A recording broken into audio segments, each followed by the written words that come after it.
어쨌든 간에 지금 여러 가지 투표율이 높아지는 상황이고 대통령 같은 경우에도 투표를 반드시 해야 된다 이런 얘기를 하고 있는데 그만큼 이번 선거가 중요하고 절박하다는 뜻 아니겠습니까? 아, 그럼요. 그리고 저는 대통령이 지금 너무 열심히 일을 잘하고 있고 대통령이 앞으로 해야 될 시간과 해야 될 일이 너무 많은 상황에서 앞으로 4년이 남았잖아요. 그러면 이 분이 일을 할 수 있게끔 우리 국민들이 해줄 수 있는 일은 무엇인가? 혹은 나의 그냥 이익을 위해서라도 누구를 찍으면 대통령 일하기가 편할 것인가? 합이 맞을 것인가? 생각해서 하면 된다고 생각해요. 정말 저는 유능한 사람이 돼야지 인지도가 더 높거나 말 잘하는 사람이라고 해서 무조건 그 사람 뽑아줘야 된다 그렇게 생각하지 않아요. 그러니까요. 네. 그런 말씀 주신 거고. 아까 송종섭님 말하는 건 똑같은 거예요. 기본적으로 민주당 그 얘기를 하시면서 결국은 당의 이름을 걸고 나오는 상황이라고 하면 당에 대해서 우리가 좀 더 신경 써야 된다 그런 취지로 그런 취지의 말씀하셨잖아요. 말씀이신 예, 거죠. 그래서 저는 그 말이 맞다고 아니 근데 네. 저도 조금 오해가 있는 이렇게 말하면 예를 들면 아까 말했던 뭐 뉴스공장에 지금 출연 안 시키고 장미정 전 대변인을 또는 뭐 토론 때 이제 조국 대표의 뭐 주식 뭐 배우자가 샀지 내가 산 거 내가 샀냐고 막 이렇게 하는 걸 지적하면 사람들이 너 김용남 미냐고 이러거든요. 근데 저는 다시 한 번 그런 말씀드리면 거 아니죠. 예. 저희 방송에서 제가 많이 얘기했는데 김용남 후보가 그 대부업체 관련해서 해명한 거 있죠. 저는 그런 생각이 좀 모두까기일 수도 있는데 양비론 수도 있는데 어쩔 수 없어요. 만약에 그게 거짓말이잖아요. 정계 은퇴 시켜야 돼요. 저는 그렇게 생각하는데 아, 본인의 해명이 나중에 사실이 아닌 것으로 밝혀질 경우에는 당연하죠. 네. 당연하죠. 그 기준은 명확한 거예요. 그리고 고발됐기 때문에 대법법 위반된다. 그러면 과거에 저는 사람들은 이재명 대통령이 진짜 잘하니까 이런 거지. 2024년에 이재명 대표 시절에 공천했던 양문석 후보 있죠. 저 진짜 많이 때렸어요. 그때 기사로. 기억이 납니다. 네. 하나하나 새록새록 납니다 지금. 대학생 사업자 대출 그 거짓 서류 꾸며가지고 대출 받아서 강남에 집 샀잖아요. 제가 그 많이 때렸었어요. 이재명 대표 시절에 공천이 됐지만 이건 잘못된 거다. 그러니까 이재명 대표가 이제 공천한 거 아니고 그 휘하에서 된 거죠. 어쨌든 그건 대표 책임이니까 양문석 공천은 철회해야 된다. 많이 때렸고 날라갔잖아요. 지금 결과적으로는 똑같아요 기준은. 근데 다만 양문석 후보도 그때 선거를 치르는 도중에 그게 허위 서류니 뭐니 조사를 할 수 없었기 때문에 당선이 되고 2년 후에 날아간 거예요. 맞아요. 네, 똑같이 김용남 후보도 지금 당장 뭐 이걸 지금 녹취를 깐 거 가지고 뭐 일각에서는 당장 사퇴해야 한다 뭐 해야 된다 이렇게 하는데 지금 어떻게 그걸 알 수 있습니까? 수사기관이 앞서간 것도 아니고. 그래서 이것도 똑같이 양문석 의원이 날아간 기준으로 똑같이 적용이 돼서 만약에 선거 끝나 당선이 되든 뭐 낙선이 되면 낙선된 대로 책임지고 당선이 되더라도 소수에서 나오면 당연히 그 법에 맞게 처리를 시켜야 되는 거예요. 네. 본인이 그리고 그 짐을 지고 가는 거고 그걸 당연히 그렇게 한 거지. 누가 김영남 후보를 옹호해요? 이건 사실관계 문제인데 그 마찬가지로 근데 조국 대표 같은 경우는 지금 당장 하는 말이 안 되니까 지적을 하는 거죠. 현재 시점에서 네, 막 이정주 기자 같은 경우에는 주식 10개명에 국회의원들 신규 주식 취득하지 마라 이렇게 얘기했잖아요. 그 취지가 옛날 거 제가 찾아봤어요. 저는 사실 그 10개명 동의하지도 않아요. 아니 이해 충돌 없고 공직자 신고재산 신고하고 주식 사면 돼요. 국회의원도 살 수 있습니다. 그게 죄가 아닌데 굳이 그렇게 했길래 찾아보니까 옛날에 그렇게 뉴스공장 나서 말씀하셨더만요. 2024년에 좀 더 다른 당보다 깐깐하게 해야겠다. 우리 당은 기준을 좀 더 높이겠다. 그런 차원에서 신규 주식을 취득하지 말자라고 말씀하신 거더라고요. 근데 그게 웃긴 게 과연 그런 취지를 달성하려면 배우자가 사도 된다는 게 말이 되는 소리예요? 그러면 청약할 때 배우자 재산 왜 넣어요? 나만 집 없으면 되지. 둘 중에 배우 쪼개가지고 와이프 이름입니다. 저는 집 없어요. 갖고 무주택자로 넣으면 되지 그러면. 세상에 이런 엉뚱한 소리가 어디서 황당무계하잖아요. 네. 그러니까 사이가 안 좋은가 보지. 사이가 안 좋으면 이 위장이혼이라고 가셔야 됩니다. 법상으로는.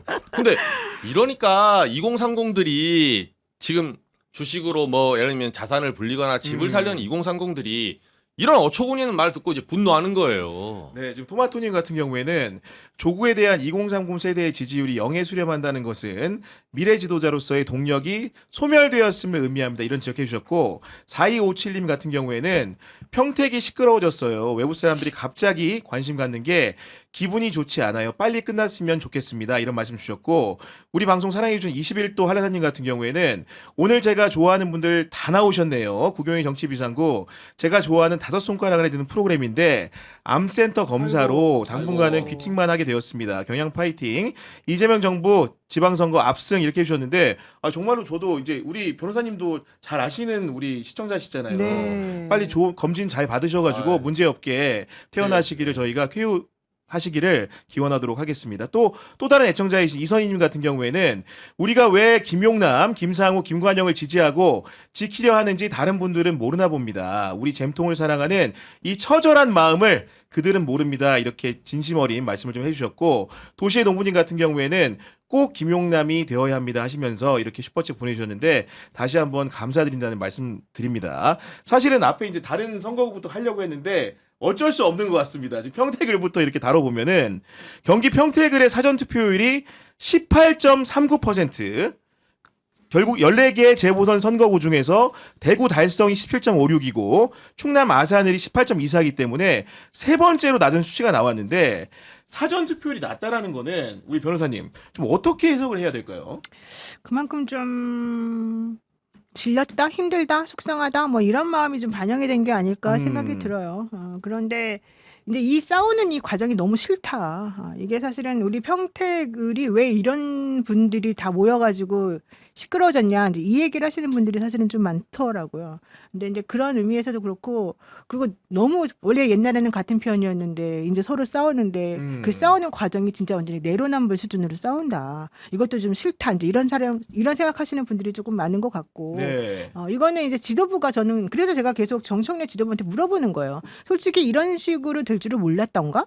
저는 이런 결과를 네, 왜냐하면 네. 김용남 후보는 사실은 처음에는 저는 단일화 생각이 전혀 없는 건 아니었다고 생각해요. 그런데 김용남 후보의 이제 과거의 행적이나 김용남 후보가 조국 후보하고 이제 서로 간의 관계 같은 걸 고려해 보면 사실 조국 후보가 자기가 양보하고 내가 대승적으로 누구랑 단일하겠다 이런 생각할 사람은 아니잖아요.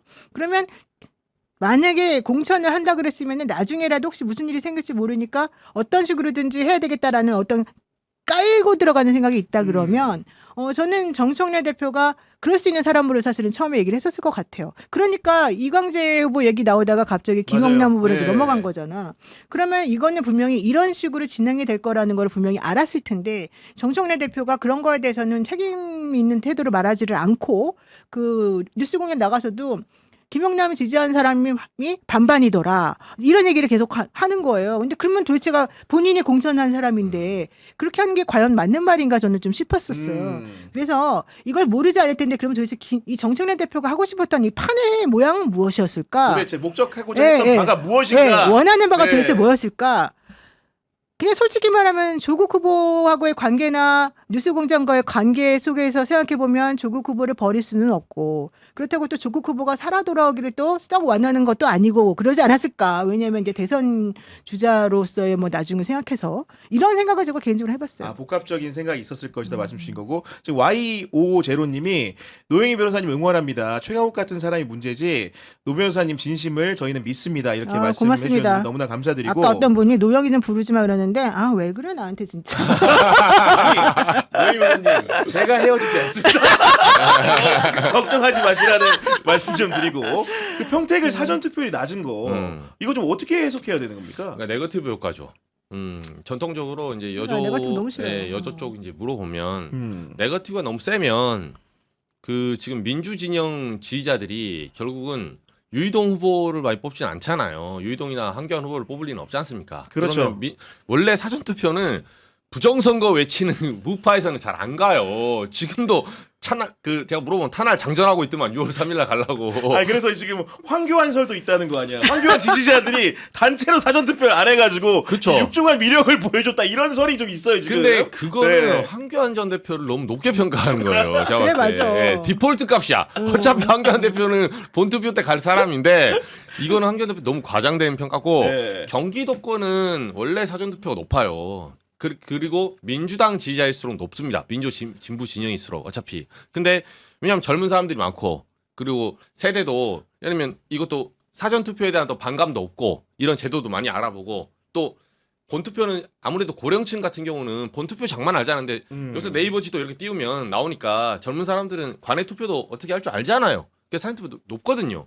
근데 이런 현상이 일어나는 게 네거티브가 일어나면 사람들이 투표 자체를 안 해요, 잘. 아하, 네거티브 때문에. 그렇죠. 왜냐하면 투표란 거는 근본적으로는 어떤 심리로 가냐면 그 처벌.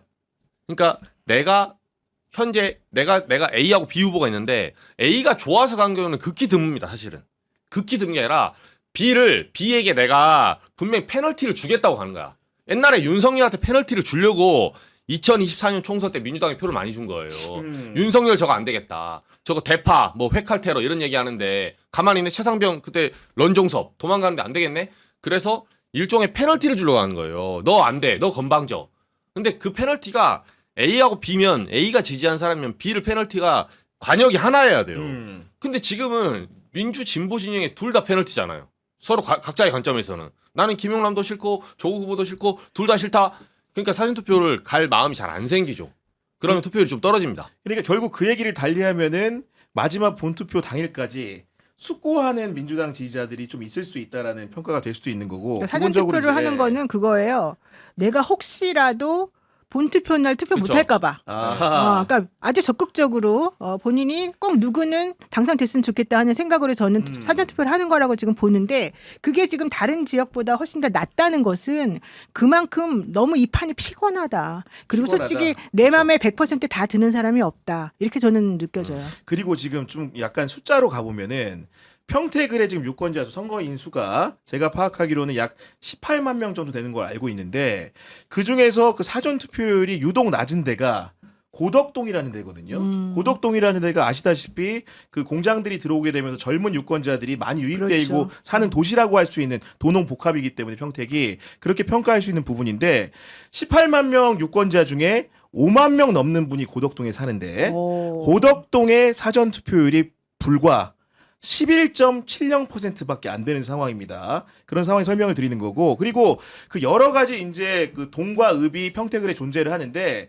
제가 개인적으로 파악해 본 결과 고덕동과 함께 도시에 속한다고 부를 수 있는 행정구역은 안중읍인데 안중읍에는 35,337명의 그 선거인이나 유권자가 있습니다. 그 중에서 그 사전투표를 하신 분이 18.35%에 불과한 상황이거든요. 쉽게 얘기해가지고 도시에 거주하는, 대체로 도시에 거주하면 민주당 선호가 높다라고 알려져 있는데 그런 분들이 사전투표에 지금 나가지 않은 상황이다. 이런 식의 숫자가 이제 써지는데 이런 부분, 이런 수치 측면에 대해서는 이정주 기자 좀 어떻게 보십니까? 그러니까 이게 아까 말한 전형적인 민주 진보 진영의 젊은 세대들 3040 많이 살고 평택에서도 저도 물어봤는데 여기가 그 약간 뉴타운처럼 신혼부부나 이런 젊은 사람들이 많이 사는 데예요. 근데 지금 피로감을 좀 느끼는 거죠. 이렇게까지 격차가 많이 난 거는. 그리고 평택 전체는 아까 보면 18.39 사전투표 전국보다 이제 현격히 낮은데 대구 달성 같은 경우는 17.56인데 대구 달성은 낮은 이유가 좀 달라요. 대구는 누굴 뽑아도 어차피 국힘이야. 그래서 안 가는 거예요, 잘. 그리고 원래 대구 자체가 그렇죠. 가장 낮고 그렇죠. 그 17개 시도 네. 중에서 네. 투표율 자체도 낮아요. 본 투표도 낮아 원래. 근데 오히려 대구는 부정선거도 좀 있는 사람들이 있기 때문에 극우파들이 있기 때문에 아이 무슨 가더라도 본투표 가지 내지는 어차피 내가 안 찍어도 국민의힘이 되는데 이런 정서가 강하기 때문에 낮은 거고 평택은 그런 동네가 아니에요. 지금 내가 안 뽑아도 누가 되겠지 이렇게 가는 게 아니라 네거티브 너무 세게 하니까 제 주변에도 지지자들 물어보잖아요. 보기가 싫다는 거예요 일단은. 그리고 이제 막판에 여론조사가 몰려서 이제 나오긴 했는데 실제로 이제 그 김어준 공장장 같은 경우는 여론조사 꽃도 운영하고 계시잖아요. 오늘 이제 아침에 제가 그 방송을 들어봤더니 본인들도 경기 평택을 조사를 막판에 실패했다는 거예요. 그러니까 뭐라고 얘기했냐면 그 전에 제가 설명을 드린 우리 방송 보신 분들은 아실 텐데 평택 지역 4개 언론사들이 원래 하려고 했는데 그때도 20대 샘플링이 안 돼가지고 중간에 그만뒀어요. 근데 어쨌든 간에 어떻게 했는지 모르지만 다른 그 언론사들은 나중에 발표를 했던데 꽃도 좀 실패했다라는 거 뭐라고 말하냐면은 김원준 공장장이 딴 데는 어떻게 그렇게 조사했는지 모르겠는데 여러 번 얘기했지만 저희가 가장 많은 돈을 쓰며 가장 적극적으로 리콜도 가장 횟수를 많이 해서 하는데도 실패해요. 저는 그래서 여론조사 이런 경합지들의 여론조사는 대체로 신뢰도가 의심스럽다고 하는데 저는 이 말에는 동의합니다. 그러네. 저도 사실 동의해요. 네. 그리고 여론조사 꽃은 제가 알기로는 엄청 열심히 그리고 공정하게 하려고 되게 노력을 많이 해요. 그래서 예컨대 뭐 한동훈하고 하정우가 뭐 이렇게 서로 좀 차이 많이 나는 한동훈에게 유리한 지역이라고 알려진 부산 북각 같은 경우에도 다른 여조에서 하게 되면은 보수 과표집에 막 2배, 막 3배 이렇게 된다는 거잖아요. 근데 여론조사 꽃은 생각보다 진보 가표집이 많이 심하지 않아요. 아, 숫자를 네, 대체로 네, 비율을 네. 맞춰서 한다. 네, 비율을 맞춰서 네. 하고 어떤 경우에는 보수가 조금 더 많기도 하고 그래요. 그러니까 그만큼 여론조사 꽃은 좀 혹시라도 우리가 이제 어떤 성향인지를 알기 때문에 사람들이 오해할까봐 더 열심히 하겠습니다. 더 많은 샘플링을 하겠습니다라고 하면서 하는 게 있어요. 그러니까 저는 만약에 김어준 공장장이 아침에 그런 말을 했다면 네. 그 말이 정말 정확한 말이라고 그러니까 생각해요. 지금 사전 투표율도 낮고 음. 여론조사도 응답률이 낮아서 조사가 안 되는 상황. 이게 바로 오늘날의 경기 그렇죠. 평택을 상황이라는 거고 그렇죠. 이런 여러 가지 숫자들이 합쳐지게 되면 결과값으로 과연 누구에게 유리한 선거 결과가 도출될 것인가 이 얘기를 안 할 수가 없지 않습니까? 근데 그 부분이 있어요. 지금 깜깜이 기간 들어갔잖아요. 지금 여조 조사를 돌릴 수가 없거든요. 그러니까 공표를 못 하죠. 근데 이 기간에 돌릴 수는 있는데 공표를 못 돌리긴 하죠. 돌려요. 네. 돌리긴 돌리고 돈 들여서 이제 AI에서 막 뭐 직접 조사 막 1000개 이렇게 돌려가지고 각자 캠프는 받아보고 있습니다 지금. 그러니까 그거를 알려주지 못할 뿐이고. 근데 저희가 이제 대선도 총선도 여러 번 치러보면 외양을 가지고 이제 그림자를 보고 실체를 파악하는 방식을 쓸 수밖에 없는데 보통은 캠프가 저는 그렇게 판단해요. 지금 캠프의 행태를 보면 얘가 어떤 기분인지 이제 역추적을 하는 거죠. 캠프의 행태를 보면 알 수 그죠, 있다. 그죠. 네. 네. 그렇게 봤을 때 저희 추정입니다. 저희 추정인데 부산 북갑은 한동훈 전 대표가 이기고 있을 가능성이 높아요.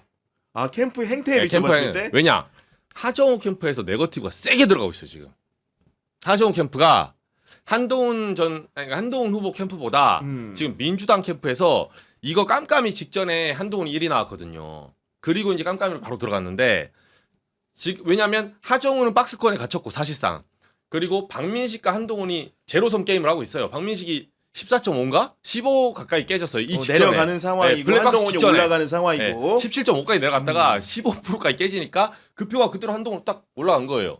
거기서 이제 깜깜이 블랙박스 막 들어왔거든요. 근데 그 이후에 제가 행태를 보면 이제 유사선거 그 사무소 이제 제가 쓴 것도 기사 나왔고 또 무슨 위장전입 했냐부터 시작해서 오늘도 이제 민주당이 논평 냈더라고. 시당 내고 뭐 네. 중앙당 내고 공격을 하고 있어요. 근데 이거는 저도 뭐 하정우 캠프 쪽에서 그 말하는 걸 어떤 사람들이 전망과 민주당 지지자들 열망은 알겠지만 제가 기자로서 객관적으로 봤을 때는 이거는 지금 계속 논평 내고 한동훈 쪽을 공격하는 거 있잖아요. 그게 지금 당장 선관위가 막 압색해서 결과 나온 게 아니거든요. 네. 지금 당장 할 수가 없어요. 그거는 유사선거사무소 이제 고발했으니까 조사를 해봐야 되는데 근데도 끝까지 이거를 막 지금 논평 내고 하는 거는 하정우 캠프가 이 갭을 줄이거나 박빙으로 붙어서 지금 따라잡아야 될 때 통상 이렇게 태도가 아니, 나온다. 그런 각도라고 한다면은 평택을 상황에서는 김용남 후보가 반박을 하고 조국 후보를 상대로 비판은 합니다만은 캠프 자체나 경기도당이 나서가지고 공격을 안 하고 아직도 사실은 조국 신당 같은 경우에는 그렇죠.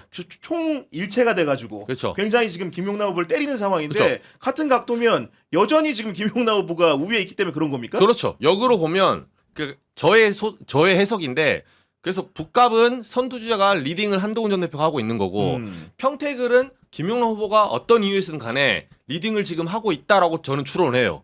그러니까 네거티브가 후발주가 세게 들어오는 거예요.